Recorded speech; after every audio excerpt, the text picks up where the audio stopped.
the Vikings because I think Zimmer's a great coach, and I'm biased, so Yeah, I don't think you can go wrong with it. I think both of these teams are sort of looking at these next 3 years, particularly the Vikings. Now that Cousins is signed for a 3-year contract, sort of this is their window to make a run. I know the Falcons can't really expect, I guess given some of the young talent on defense and the fact that they may be losing some of those pieces over the next couple of years with second contracts and whatnot, that being able to sustain this high level, particularly with an older offensive line. So you could make an argument that the Falcons sort of have a limited 3-year window as well. So I think between these two teams, they'll both be vying for Super Bowls. It wouldn't shock me at all if at some point in the next 3 years we see both of these teams facing each other in the NFC Championship game. So, right. Obviously I have to pick the Falcons just because that's what happens to happen on this show. But obviously, I think if anybody's out there, looking for gambling futures, I think you wouldn't be making a poor decision putting money on both teams to possibly win the Super Bowl. All right. It was very amicable. That's what I try to be. All right. It's Aaron. He's kind of a pushover sometimes. Well, look, it's the Vikings. If this was the Falcons and any other NFC team, I'd be much more. But we literally can't beat the Vikings, so it's hard for me to definitively say that the Falcons can beat the Vikings because we haven't done it yet. So maybe I just think they're mad about 1998. I think they're less mad about it now. Well, I shouldn't say less mad. They're very mad about it, but I think not at the Falcons.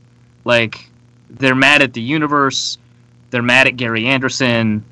To be fair, that dude never missed a kick that year, and he magically misses one from 35 yards out. It's a pretty I didn't know that. Thanks for letting me know. Huh, weird. What a curious piece of trivia. That to me was my favorite part of that game because I was like, oh, well, it was a good year, and then he misses, and I'm like, wait, we have more. Just getting more range. And then they did, and we got it.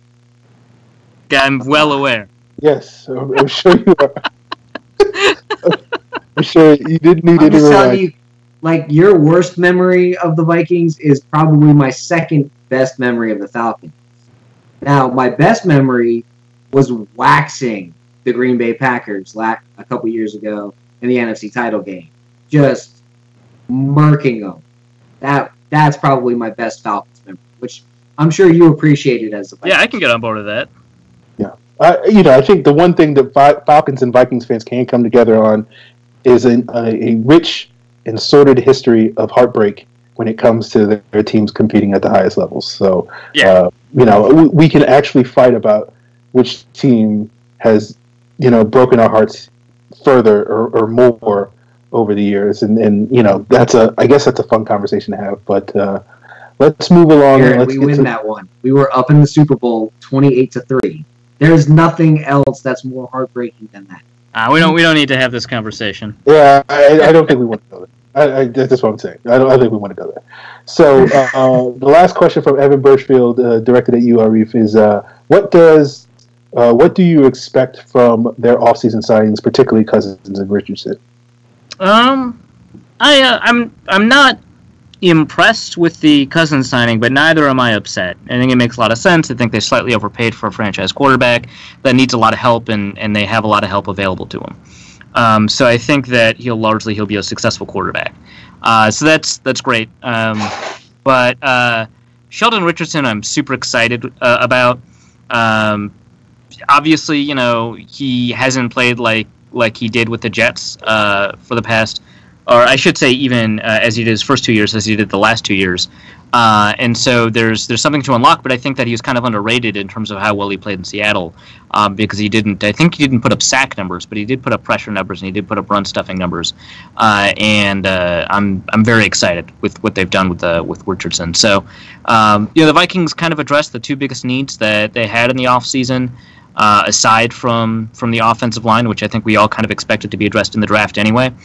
And so, I don't know. The Vikings have set themselves up for success in a bunch of big ways. I don't like losing Jerick McKinnon. We all kind of expected that we'd lose Jerick McKinnon. and I imagine that Kyle Shanahan will know how to use him in ways that are going to be pretty fun to watch.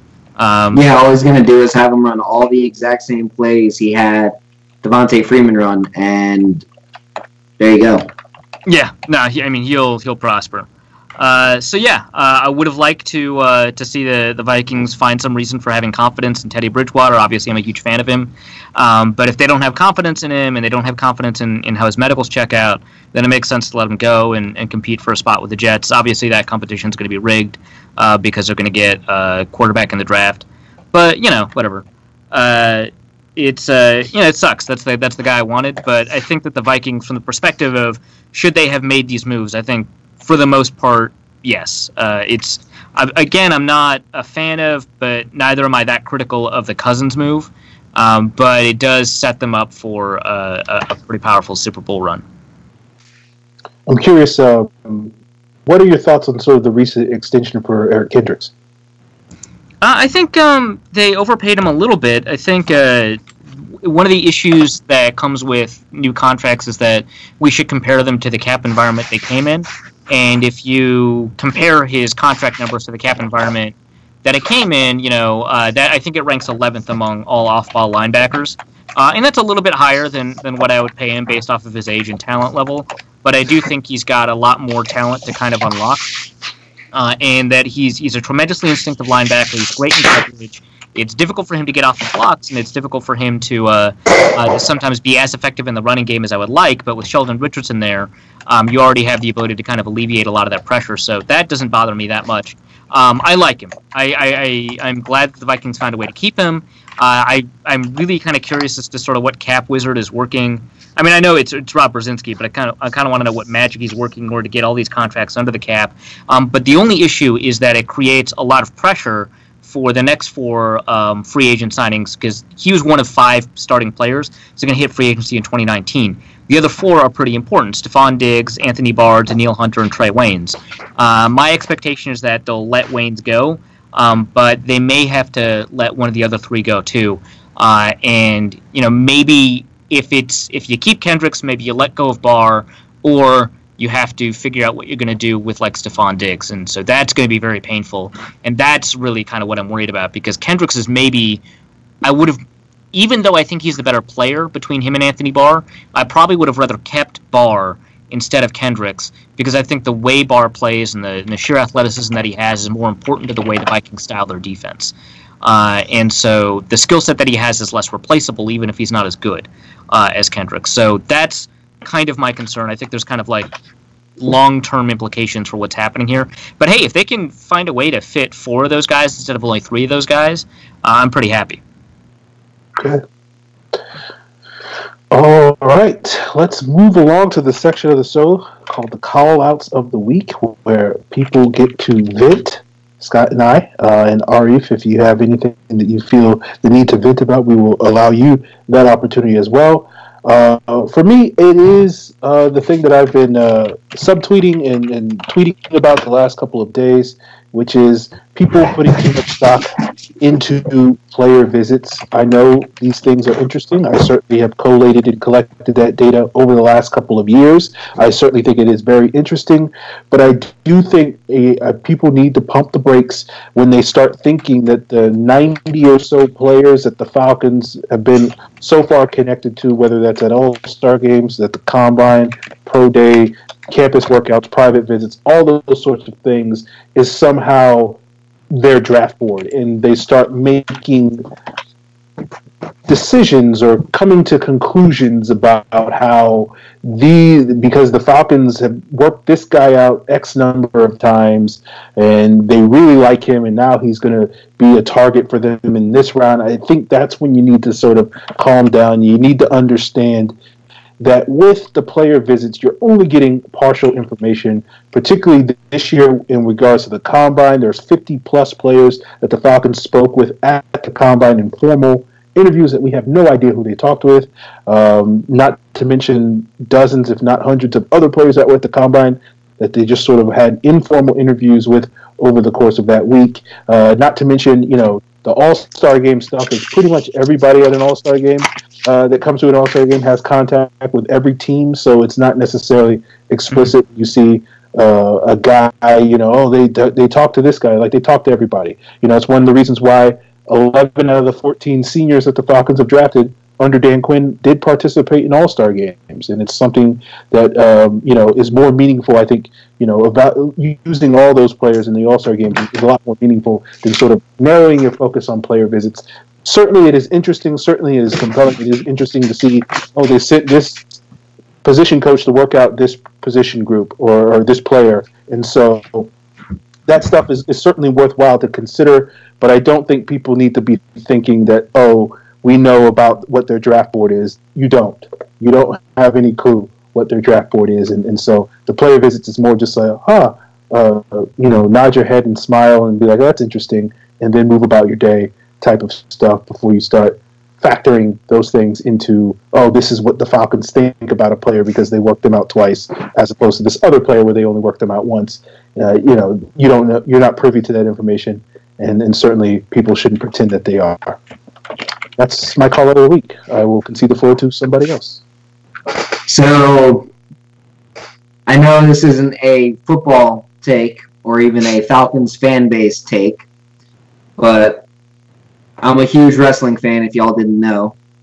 And I was watching WrestleMania, and I stayed up till about midnight just to watch them keep the title on Brock Lesnar. The one show I don't ever watch, I don't ever look at spoilers or any of that for, is WrestleMania every year, because the surprise is part of the fun. Yeah, I know it's fake, whatever. Go watch wrestling, because wrestling, that's a whole other argument. But the idea of having a guy who only shows up 13 days out of the year be your primary champion is kind of stupid. And they should probably fix that, because it's just really stupid. Absolutely stupid. Would you hire a guy to be your franchise quarterback, your franchise player, your lead dog, your best in the best, and only have him work 13 days out of the year? That'd be like signing an NFL quarterback and having him only play 4 games. It makes no damn sense.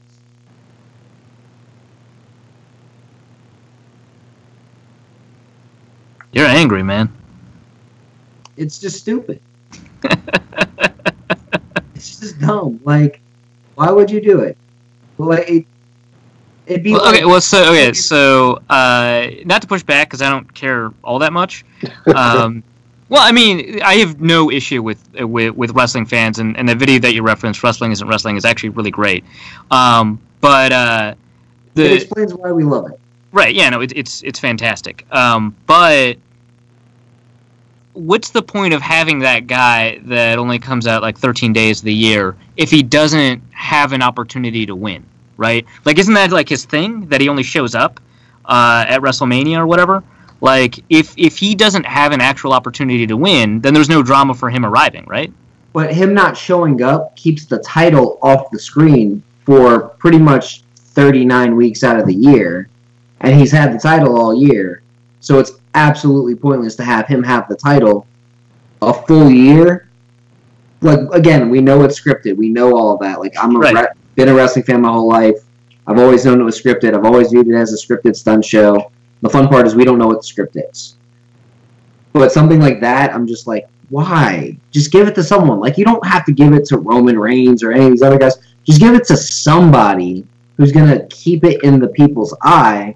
So you're not like, oh, I totally forgot that was a title, like I did back at Royal Rumble when they were like, Brock Lesnar, Universal Champion. I was like, oh, I totally forgot about the Universal Championship. That shouldn't happen. I watch wrestling pretty much every week, and I basically forgot about it. Like, that's not something that should happen. All right, fair enough. All right, so one thing to get off my chest. I basically rant about this every year, and people already know my thoughts on it, but I might as well just say it because I can say it. The idea that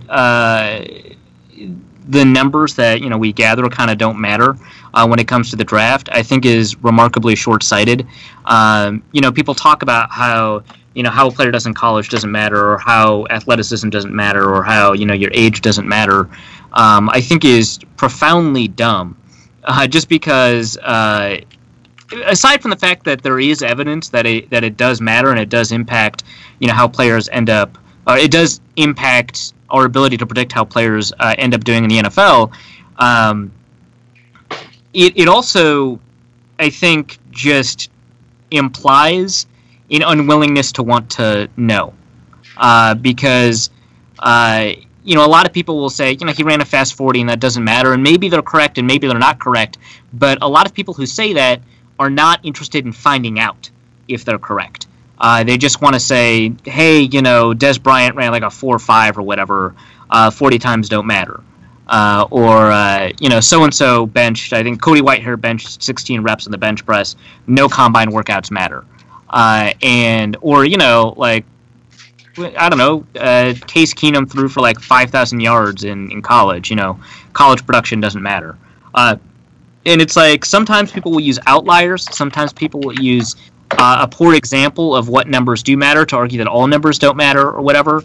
But I think it's profoundly anti-intellectual. It's an unwillingness to kind of learn, and it also just happens to not be true that none of these things matter, and it really diminishes the work that a lot of people do to figure out what does matter, what doesn't matter, and gathering all of this data so they can continue to test and refine it every year. There's a lot of really good evidence that this stuff should impact our evaluations. I think that a lot of people who just kind of dismiss it to dismiss it they're just a drag on analysis. They're just a drag on, people who will say, only film matters are very often the very same people who cannot describe to you what kind of film qualities end up translating, in the NFL and what kind of film qualities don't. And so it just bothers me that they're not willing to put forth any kind of real evaluation or in-depth analysis that can provide us more context on the players. They're just willing to shit on other people's really well thought out and researched opinions. So that's my rant. I agree with that. Fair enough. Yeah. Can't disagree with that. All right, let's get into these mailbag questions. First question comes from Brian, your homie Brian. Last year, the Falcons had a post-Super Bowl meeting where all the players were invited to get anything off their chest about the Super Bowl loss. Who do you suspect may have gotten chewed out that day? Kyle obviously would have if he was there. What we wouldn't give to be a fly on that wall. I would say I don't think there was probably a lot of finger pointing. I hope there wasn't a lot of finger pointing at that meeting with the Falcons. I think every player on the team was culpable somewhat in the loss, and so if anybody was pointing fingers at anybody else, certainly that probably wouldn't have been ideal. Obviously, I think probably if Kyle Shanahan not being there probably gave the opportunity for maybe some players to be a little bit more critical of him than they probably would have had he been in the room. But I don't think it was anything like. I imagine, obviously I wasn't there, but I imagine it wasn't like a knockdown, drag out sort of finger pointing session among players. I think it was more people sort of admitting their culpability and sort of venting their feelings and frustrations about the game, as opposed to necessarily saying this person or that person screwed up or something like that. Yeah, I don't see it as. I mean, at this point, I'm tired of talking about the Super Bowl. I'm just gonna leave it at that. It's absolutely pointless for me to sit there and go, "Oh, this guy got cheated. It was a year ago. Move on. Let's worry about what's going on in the foreground, not in the background." Fair enough. All right, Brian's next question is, how much improvement do you think we will likely see in the offense in 2018 once Sark gets more comfortable learning Kyle's offense? I think having Greg Knapp there to teach him a Shanahan offense is going to be huge. And the fact that the Falcons went out and got Greg Knapp is going to make Sark look a lot smarter this year than he probably should have looked. I'm curious to get Arif's sort of outside perspective on sort of the decline of the Falcons offense, and maybe he has some insight into sort of maybe looking at some of the numbers. But I would say I expect a decent amount of improvement. I think the fact, the numbers I crunched basically said an offense of the Falcons' success in terms of scoring points in 2016 would normally, on average, expect a drop-off, a reduction in production the following year by about 19-20%. And I think last year it was about 35%. So I think, sort of a rebound back to the 19 or 20%, so that, I'm not a math major, but I guess that's an improvement of 15% or something like that, would be about what my expectation would be where the Falcons offense will be in 2018 with Sark getting his act together. Because, I think they basically had no reason not to be a top 10 offense last year. You could certainly argue that maybe they shouldn't have been a top 5 offense, but top 10 certainly in finishing, I think, 16th or 17th in points scored last season certainly was falling well short of that. So I would expect them to be a top 10 offense. I don't necessarily have expectations that they'll be a top 5 offense. I think they're capable of doing so, obviously, but I'm not necessarily putting those expectations on them. Arif, what are your thoughts on sort of the Falcons' rebound in offense and maybe some of their decline from a year ago? I think so. Obviously, I haven't watched the Falcons nearly as much as either of you have, but from what I've seen, I've not been very impressed with Sark. I just, generally speaking, his play calling doesn't seem to be particularly intelligent. But I do think that one of the things that a lot of Falcons fans complain about with play calling maybe is actually not a thing that ends up being actually an issue, which is that Julio doesn't see enough red zone targets. Now, I know his red zone efficiency is actually pretty high when he is targeted in terms of his conversion, but we've gone through like 3 offensive coordinators that have all had the same issue, right? And it seems like he's just not... Julio's efficiency this year wasn't that good. It was like 30% catch rate. It wasn't... Right. So that's kind of what I'm getting at. That maybe, despite his size, maybe he's not actually all that great of a red zone receiver, which is like fine. He's still one of the best receivers in the NFL. But I think if we're going to talk about like Sark and all of the things that are an issue with him, I would maybe kind of move off of that, just because there's so many different offensive coordinators that have like decided that this is not the most efficient way to convert in the red zone. And now, with the running game as it is, you kind of don't need it either. Obviously, it'd be nice to have like a better tight end and all that, but I think their tight end's fine. Yep, sure. But like, I'm not going to contest that. I don't, again, know that much about the Falcons. But I think that they do have an opportunity to move in the top 5. I think by DVOA, they were still in the top 10 last year in terms of offense, but that didn't always convert into points. I think that'll bounce back, and I think that it's not just Matt Ryan and the offense kind of adapting to Sark. I think it's also Sark kind of adapting to what he has available to him, which I think, if I remember correctly, was also an issue that a lot of people brought up at the beginning of the year. I think he will be a better offensive coordinator, and if the Falcons are not in the top 8 in terms of points, that's aside from like some sort of catastrophic injuries, I think that's another area where they probably have to figure out if they want to keep that same offensive coordinator, because they've got the talent to be top 8 in points. I expect them to move up, and if they don't move up, maybe it's variance, and that's kind of a thing that happens, and you don't have to make any changes, but you have to investigate the possibility that it's not, and find another offensive coordinator. You're not going to find one as good as Kyle Shanahan again, but you can find a pretty good one that'll put you in the top 5. Okay. Carlos at Phobos Falling asks, what are your general thoughts on the upcoming draft? It's a pretty big picture question, but... it's a little bit too broad of a question for me. I mean, what does he mean? Let's see. Let's give one take about the draft that you have, whatever it is. Here you go. Here's a hot take. I think Lamar Jackson's the best possible player in the draft. Period. By far. I mean, it's like him, Minkah Fitzpatrick, and I know this name's going to throw some people off, but Taven Bryan. Those are my top 3 players in the draft. I think the combination of athleticism, what I see on film, what they can do, and just everything that they provide, and the different roles that I could see them in. I mean, they're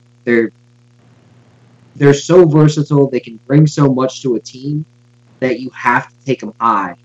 At least for me, that's what I look for. A guy who can use as a strong side defensive end or a nickel defensive tackle or three technique in base. That's Taven Bryan. Like, that's a guy who can use and be an effective player in all. Minka Fitzpatrick, a guy who can line up at free safety in the base, nickel or outside corner in the nickel or in base. Like, to me, that kind of versatility, and be a top 15 player at all three spots. That's worth Lamar Jackson, the guy who can run, throw, do everything that he can do with football, and be as athletic as he is. Like, I think we were saying before the show, I think he's Michael Vick with Randall Cunningham. Like, Michael Vick as a runner, average NFL quarterback build, Randall Cunningham.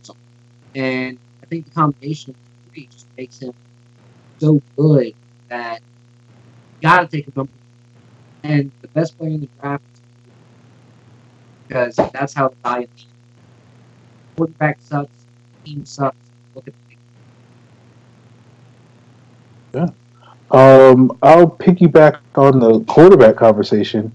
I think Josh Rosen is the best quarterback in the draft. He reminds me so much of Matt Ryan when I was watching Matt Ryan at Boston College and where Matt Ryan was in his first couple of years in the NFL. There's been recent rumblings, and again, this is smokescreen season, so I don't know how much I should factor it in, but there's recent rumblings that certain teams picking at the top and certain teams that might wind up trading up into the top have sort of the guys that they like. And looking at Josh Rosen, maybe he doesn't necessarily, isn't the number one guy on any particular team's board in that situation. So he might slide a little bit in the draft. It might slide out of the top 5. I think we're going to be looking back on this draft. Certainly, if that happens, we're going to be looking back on this draft, many, many years from now. Similar to we look back on, that 05 draft when Alex Smith went number 1 and Aaron Rodgers fell to the late first round, being like, huh? How did that happen? How did people miss on that? And I think a similar situation with Josh Rosen could wind up happening. I don't expect him to tumble as far as Aaron Rodgers did, but certainly, if he's not a top 3 pick in this draft, I don't understand what's wrong with NFL teams, but, NFL teams are going to NFL, I guess. And so we'll see how that goes. But, yeah, I think, this is a good draft for if you want a quarterback and I think if you land Rosen, if you land Jackson, if you land Baker Mayfield, if you land Darnold, I think you're putting yourself in very advantageous situations moving forward to really turn around your franchise if that's what you're looking for, or maybe take your team to the next level if that's what you're looking for. I'm not a Josh Allen hater. I just think a team that's enamored, it's a debate for another day, but people that, say, oh, he's got upsides simply because he possesses, size and a big arm, I just think that's a really sort of 1975 sort of outlook on how to evaluate quarterbacks and doesn't fit with more of a 2018 outlook. And so we'll see, how it turns out. I think he can be a effective NFL starter, but not certainly a guy that's going to be on the same level as potentially as some of those other guys. So we'll see how this draft goes. I mean, when you say Josh Rosen's your best quarterback in the draft, I have him as my number 2 quarterback and my 4th overall player, so I'm right there with you. I mean, again, don't get me wrong, Lamar Jackson's the best, but Josh is a real close number 2. Like a real close number 2. Yeah, I like 4 of the 5 quarterbacks in this draft.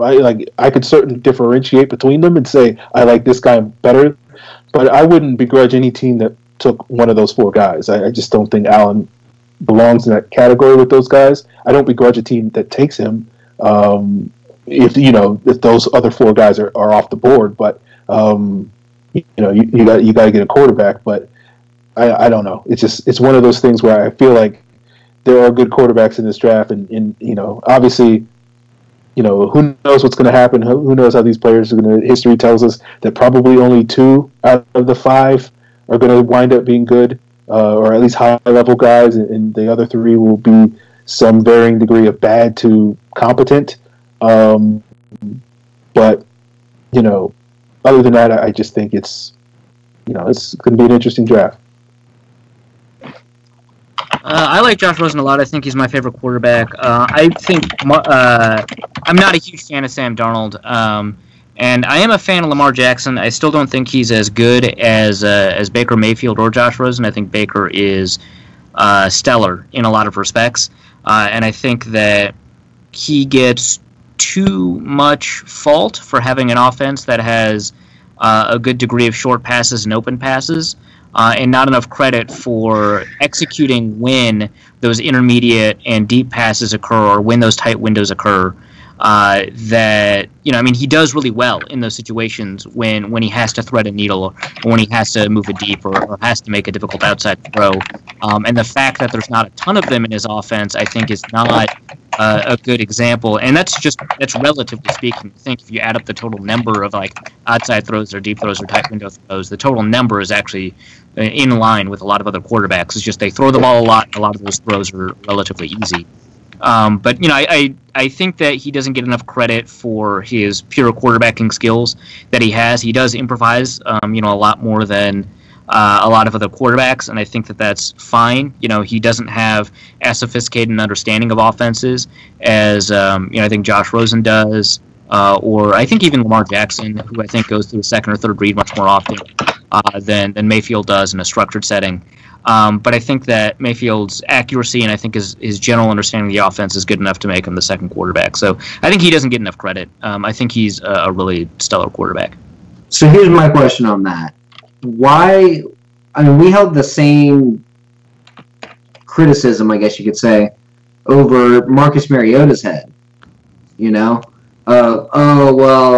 got this really easy offense. He's got all these reads that are so simple.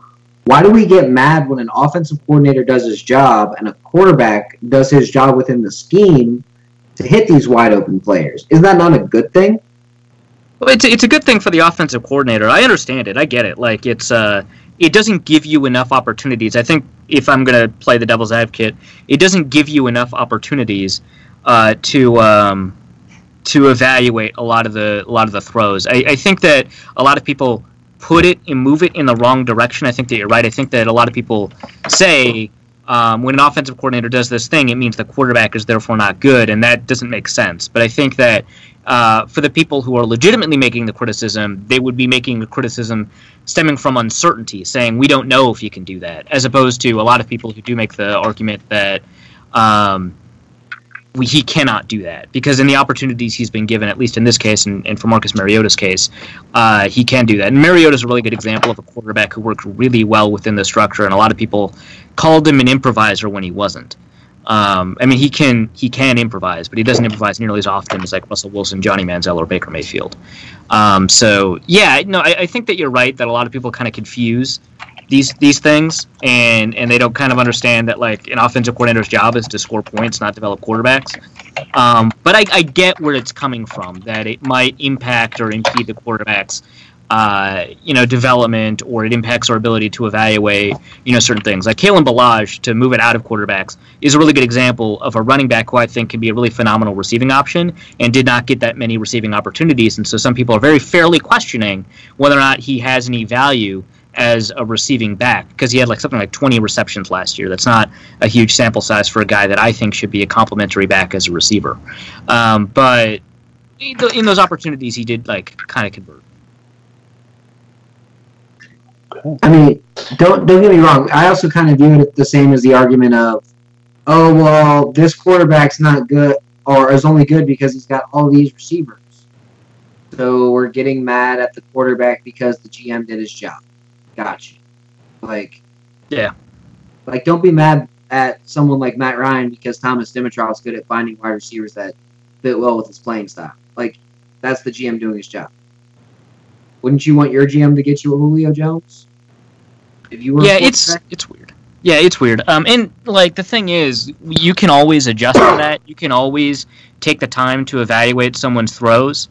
And I think people just don't do that. I think people are just either lazy or they want to get their take off or they want to kind of diminish a quarterback. And the thing is, sometimes they can be right. Like Andy Dalton is a product of the people around him and his system, and I think to some extent, not to the same extent, but to some extent, Kirk Cousins is too, right? And so you could say, hey, maybe Cousins doesn't deserve a Pro Bowl vote this year or whatever, even though statistically, he's very good. But I think in order for you to do that, you do have to take the time and evaluate things, right? Like otherwise, you're stuck on this island where either Peyton Manning's not good or Marvin Harrison's not good, and that's dumb.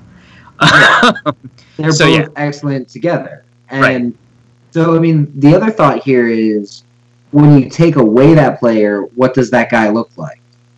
When you take away that player, and I kind of think that Kirk Cousins actually is good because if you go back and you look at Washington's receivers from last year, who really did he have? No, he didn't have a ton of great receiving options. Obviously, Doxson came on late, and Jamison Crowder, when he's available, is pretty good. But the point is that his production dipped pretty substantively without a very good receiving core, and is, I think, statistically he was about an average quarterback, and that's fine. Like an average quarterback is good to have, especially if you've got an environment like the Vikings do, which is why I'm not upset about the signing. But that's my argument about if the guy looks average with a shit receiving core, like the best comparison I can make is look at what Matt Ryan looked like in 2013. Well, I get what you're saying. He did have a really good offensive line too, so it's not like his entire supporting cast was poor. I don't think Kirk Cousins' receiving core was shit though. Like I'm getting at the fact that he moved from a really great kind of receiving situation to a below average one, and he produced average numbers, right? Like I said, Josh Doxson came on late, looked really good, was really efficient when on the field and when targeted. I think Jamison Crowder is pretty good. Obviously, losing Deshaun Jackson was bad, and Terrell Pryor was just an awful receiver. Like, he was awful. He didn't even look like the same receiver he was in Cleveland when you break it down, kind of film, play by play and situation by situation. So, losing Deshaun Jackson in favor of Terrell Pryor was a significant downgrade. But there's a lot of quarterbacks that they don't. Their production doesn't shift as much, I think, as Kirk Cousins' did when the receiving talent around them shifted as much. So I think a good example is Aaron Rodgers. When the receiving talent has diminished around him, his production has dipped, but not as much, right? Or Peyton Manning is a decent example. Obviously, Pierre Garçon and Reggie Wayne aren't bad, right, by any means. They're both significantly above average receivers, but his production did not dip as much as the receiving talent around him dipped. And Cousins' production did dip as much, is basically what I'm getting at. Again, it's not the same as Andy Dalton, who is extremely sensitive to the talent level and the play calling environment that he's in. So there's some instances where you can say that quarterback or that running back is only as good as their offensive line or their receivers around them. And there are other instances where that's just kind of lazy analysis and not particularly correct. Yeah. Okay. Our next mailbag question comes from Hike Lee.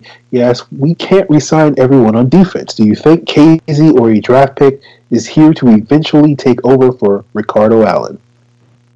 I wouldn't be shocked to see the Falcons go after someone in the third or the fourth round to compete with Rico Allen and allow Casey to be that true strong safety backup.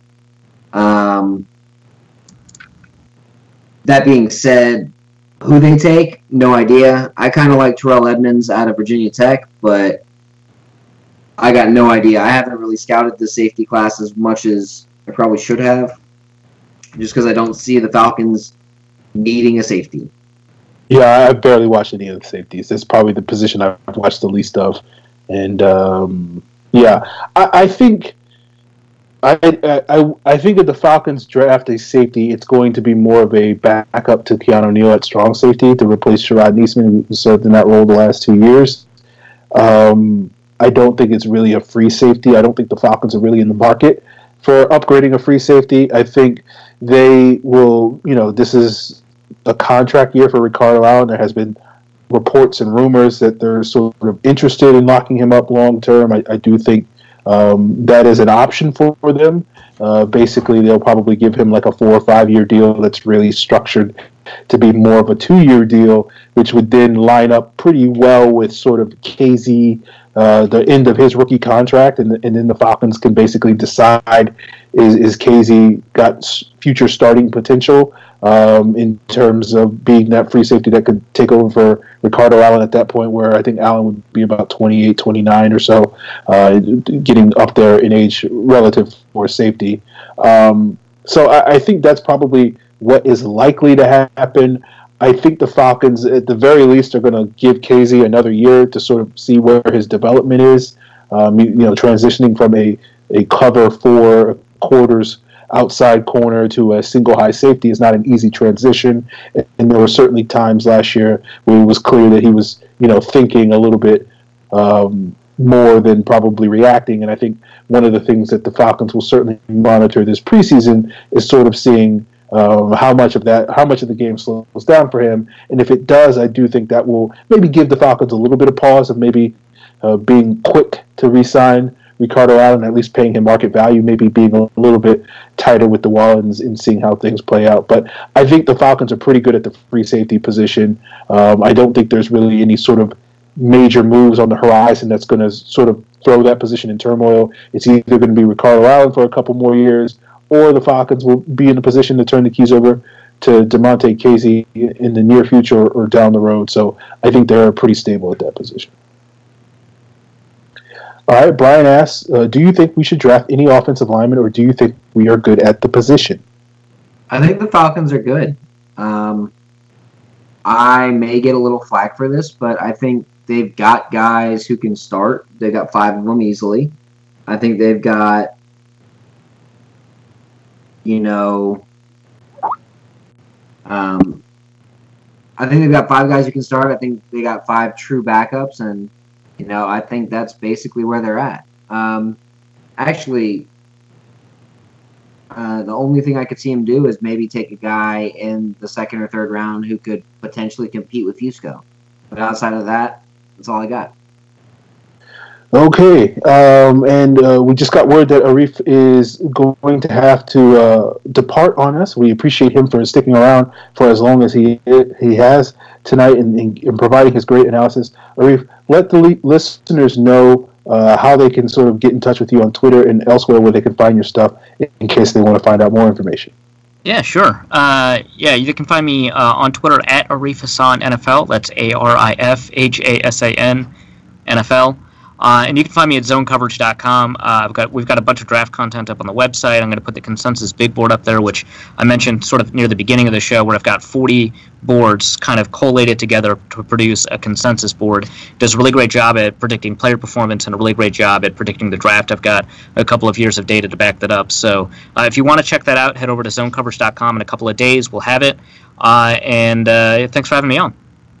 All right, man. We appreciate it. Pleasure to have you. Yeah. See you around. Okay. With that, I'll wrap up Brian's question. I think the Falcons are pretty good at the offensive line. I'll never, knock a team for drafting quality offensive linemen. So if the Falcons pulled the trigger on a good offensive lineman, I'm not going to sit here and complain about it. But I think for the time being, I think they're good at the position. I think more of it is sort of seeing how much growth Harlow and Schweitzer show this upcoming season, how effective Fusco is in his year as a starter, and then sort of having a little bit more data, I guess, to make an informed decision next year in terms of how big the need the offensive line is, particularly with guys like Andy Levitre. This is going to be his last year, or presumably will be his last year, since he is a free agent after next year, and he'll be like 32 or 33. You got Alex Mack on the wrong side of 30.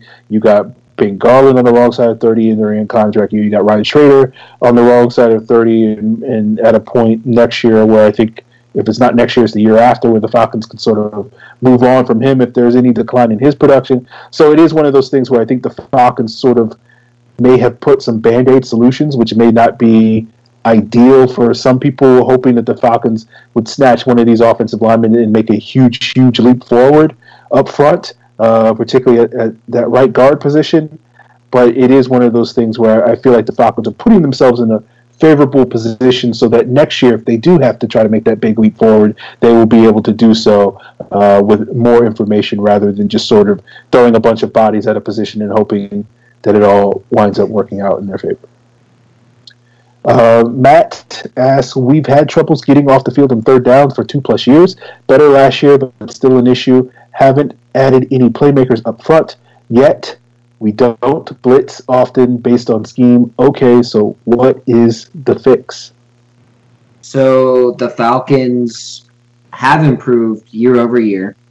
They were allowing 41% of third downs to be completed, which was good for 26th in the league in 2016.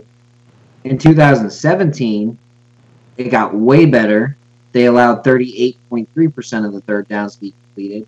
A 3% improvement as opposed to what it was, and they jumped up in ranking from 26 to 18.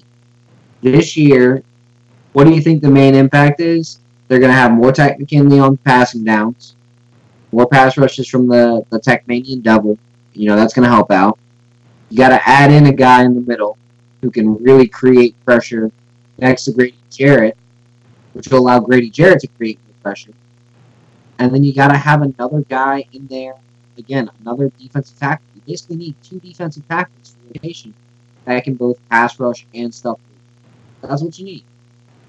And, Brooks Reed will get his random 3-4 sacks because it's Reed, and that's the Falcons. That's just how it works. Yeah, I mean, their third down defense, I think, was like middle of the pack last year, which is a pretty big improvement from previous years where they're pretty consistently, at the bottom of the league, it seems like every year. So I think that is pretty substantial growth.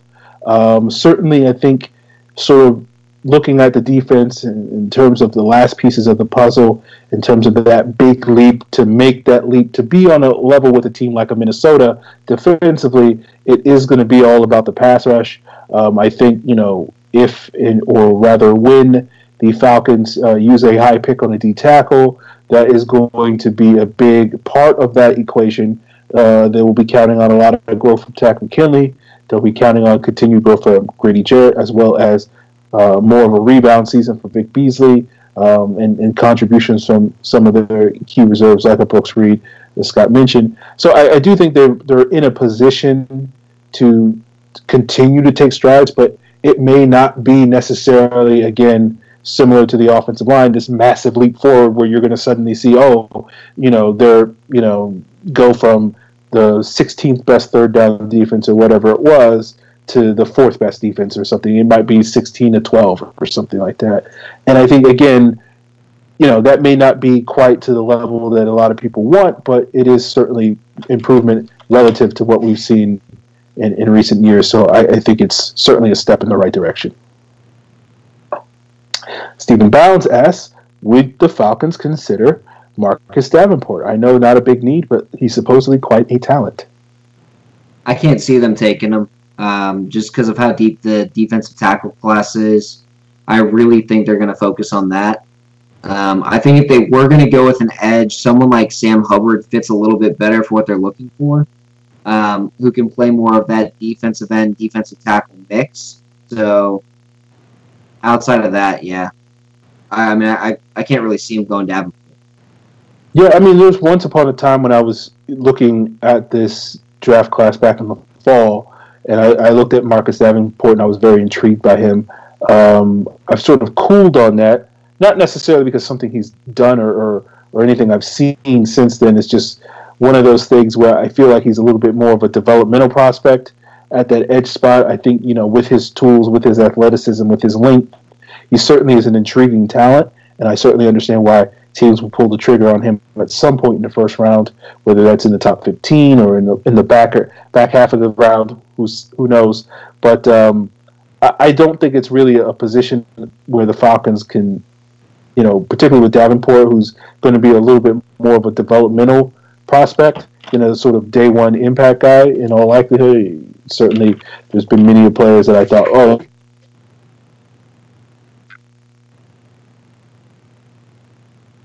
this point, but I think at this point the Falcons sort of can trust in Takk McKinley and Vic Beasley and investing really in an edge rusher when you already have those two guys. You have Brooks Reed, you have Derek Shelby, you have JT Jones.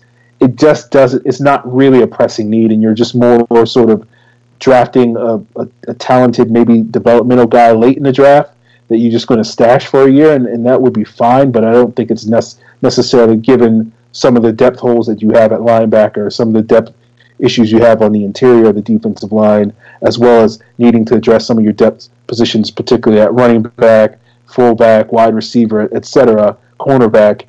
It just drafting an edge player just kind of, I won't say it's a waste of a pick, but it kind of just is kind of wasteful. The fall of the Pats at Luez Abraham. Today's transaction, does it mean they skip D-tackle in the first round and draft Jair Alexander? Is Kamal Ishmael the greatest seventh rounder in Atlanta history? 1. There will never be a better seventh rounder in Atlanta Falcons history than the dirty, grimy, just nasty dude that was Todd McClure. Just period. That was the best seventh rounder in Falcons history. You can give me all these other names. Todd McClure. 12-year starter at center. Dude kept that line together from 2008 to 2012. That is the best Falcons seventh round pick ever. Yeah, it's a pretty solid choice. I might throw a bone to, a guy by the name of Jamal Anderson as a possible alternative option there. Yeah, I think Kamal Ishmael is certainly the best seventh rounder picked by Thomas Dimitroff. I think only really Vance Walker is the only candidate you could sort of throw in that mix to sort of compete for that distinction. But yeah, I think Kamal Ishmael certainly is the best seventh round we've had in the last decade, and may wind up being the best seventh rounder we have over the next decade because they typically don't hit that often. So yeah, I think certainly top 5 seventh rounders of all time. Certainly, I probably put him up there. But yeah, I can't really put him over guys like Todd McClure or Jamal Anderson. At Young Lee asks, when and if Malik McDowell gets cut, does he go to waivers, and would the Falcons claim him or sign him in free agency? He would go to waivers. I don't think they would claim him off waivers for that contract. I think they would give him a chance to pass a physical for a minimum contract. And if he passes, he passes. If he doesn't, they move on. But it's also possible someone else is like, hey, come here, and he goes there instead. Because Atlanta may not be as forgiving of some of his issues off the field as, say, I don't know, Dallas would be.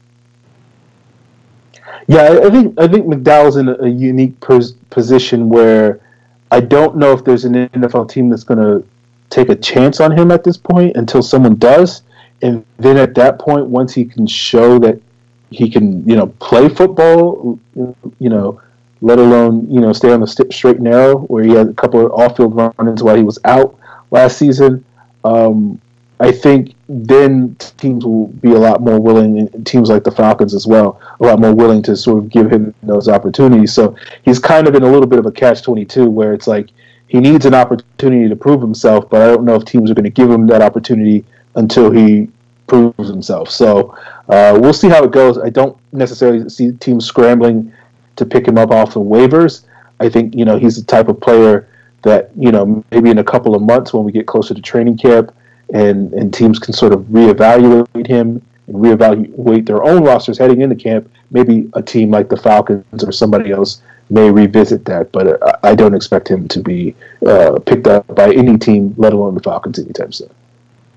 Okay, our last couple of questions come from Evan Birchfield, of course. Mohamed Sanu on 92.9 The Game said, we're going to draft someone to come help us out. I'm excited to see what this year's receiver core will look like. What receivers do you think the Falcons would fit? What receiver do you think would fit well in Atlanta? Calvin Ridley, Cortland Sutton, Christian Kirk, Shark from Louisiana State, Equinemius St. Brown, member of the Key and Peele name team. Yeah, that's just one of my favorite names in the entire draft. And if I was going down a little bit further, I do really like John Wims. I do really like Auden Tate. They may not be the best athletes, but I just like what they bring to the field. And if I'm going even further, a guy like Jester Weah from Pittsburgh in that slot role, not slot role, in that big man role, could be fun. He's got some speed. He's got some jumps. He could be fun. Then Braxton Berrios from Miami. He's like 5'8" and change, but he's like a fatter Taylor Gabriel.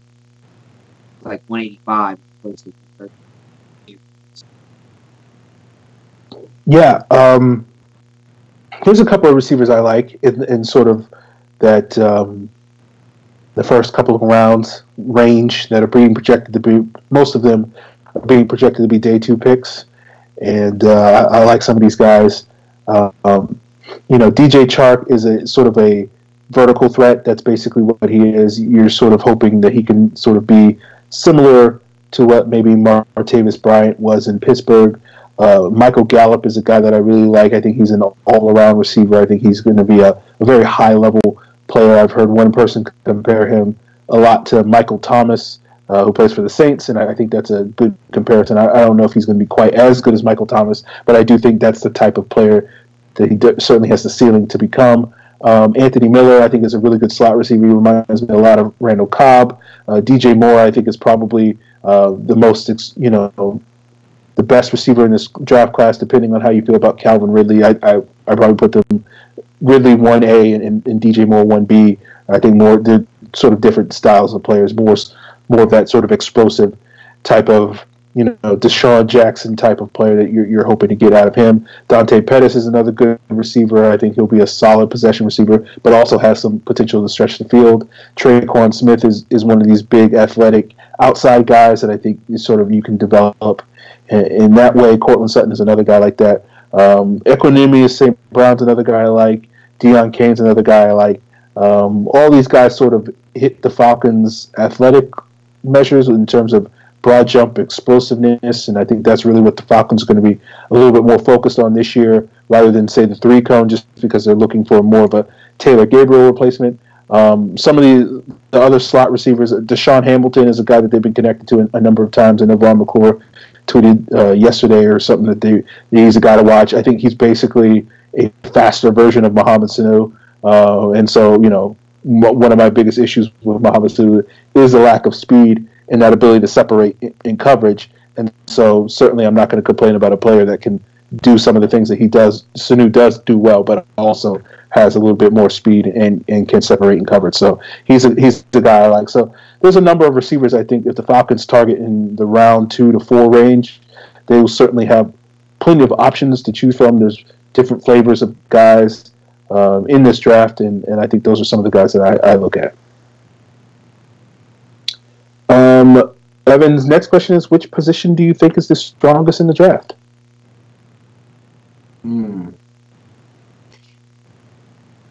That's tough. I'd have to go running back. There's just so many guys. Like, when I was watching Bo Scarborough at Alabama and just, watching him, I was like, man, this guy's got second, third round talent. And then the more I watched guys, the more I kept moving him down and moving him down. How is he my 14th running back? That's how good this class is. There's so many good players. Between Barkley, Geis, Michelle, Johnson, Chubb, just going down the list, there's maybe... You gotta get into the 26th or 27th guy where you're he's okay. He's a camp body. Before you're just completely unimpressed with their college film. I mean, I've got, Kalen Ballard. Aaron was talking about him earlier. Right. I think was it you or I forget. But one of y'all was talking about him earlier, and dude's a hell of a running back. He's got so much athletic ability that you'd expect him to be higher than my 19th running back. And I've got him sitting there, 19 out of all these running backs. That's how deep. Any other regular year. Yeah, I think, running back is one of those positions that's been named by a number of people. I think just to name something a little different, I think this is a deep D tackle class. I think if you're looking for mid-round talents, you can definitely find them. I think linebacker is particularly top-heavy. I haven't really watched a ton of linebackers this year, but there certainly are a number of athletes that can be had in the middle rounds, and there's certainly probably going to be a relatively high number of linebackers taken in the first round. Usually there's I think on average there's maybe 2 or 3 off-ball linebackers taken in the first round most years, and I think this year you have an opportunity for maybe 4 or 5 guys to go in the first 32 picks. So yeah, I think this is every draft has its strengths and weaknesses, and I think running back, linebacker, D tackle, and a number of other positions, interior offensive line, I think is another really strong year for that. And I think the quarterbacks at the top. This is it may not be the greatest quarterback class ever, but I think, as I said earlier, I think there are 4 good, solid quarterbacks that you can certainly draft and feel confident. You've made the right selection moving forward, and can win a lot of football games. Our last question, again, comes from Evan Birchfield. He says, give the percentage chance of what positions you think the Falcons will go in round 1. So if I had to guess, I'd go 70% defensive tackle. I'd go 20% a defensive end who could also slide in the defensive tackle, and 10% wide receiver. Okay. I will go 1% wide receiver, 1% linebacker, 2%.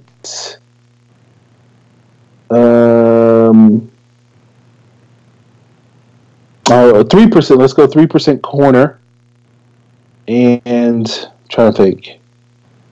You're at 94% if you're going for defensive tackle. Yeah, no, I am very, very confident, and typically when I'm very confident about something the Falcons will do, they don't do the thing. So, but yeah, it's good. I feel like it's over a 90% chance they're going D tackle. It would shock me if they went in another direction, even though there are other positions I think they could go, and it would make sense if they did. It's just based off of how this team drafts, how typically they approach the draft, and sort of, watching for the last 3 years and being shocked by some of the moves that they make and trying to figure out some of the moves that they make. I feel like I have a better handle. I won't say I have a good handle on how they approach this, but I would be utterly shocked if they do not come out of that first day of the draft without a defensive tackle. So, just from watching how they build this roster this offseason, does it not make you think about when they, back in 2015, they kind of ignored defensive end just a little bit? Like, they went out and got Brooks Reed and they got Adrian Claiborne, but it wasn't enough. That's not enough to be like, oh, we're going to bring in these 2 projections and hope that they work, and we're not going to take a defensive end. And then they take Vic Beasley, number 8 overall. Like, that was the most telegraphed pick out of all of them to me. They were going defensive end. There's no question that they're going defensive tackle this year to me. Like, yeah, we got Grady Jarrett, and yeah, we got Jack Crawford, we brought back Shelby. That's not enough. They're going defensive. Yeah, I think, with the first round picks, it's mostly been easy to project where they're going to go. I think we all sort of knew they were getting an edge in 2015. I think we all sort of knew that they were getting an edge last year. I mean, we thought, there was a chance they might get a guard and get an edge later, because we thought some of those edges might be available a little bit later in the draft.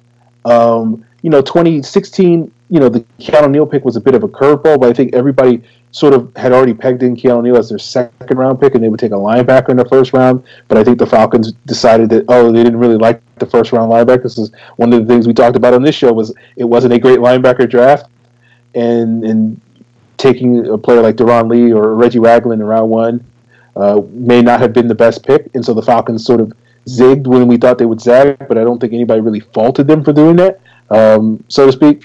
Other than if you happen to be like myself and thinking Miles Jack was the guy, but hey, that's a conversation for another day.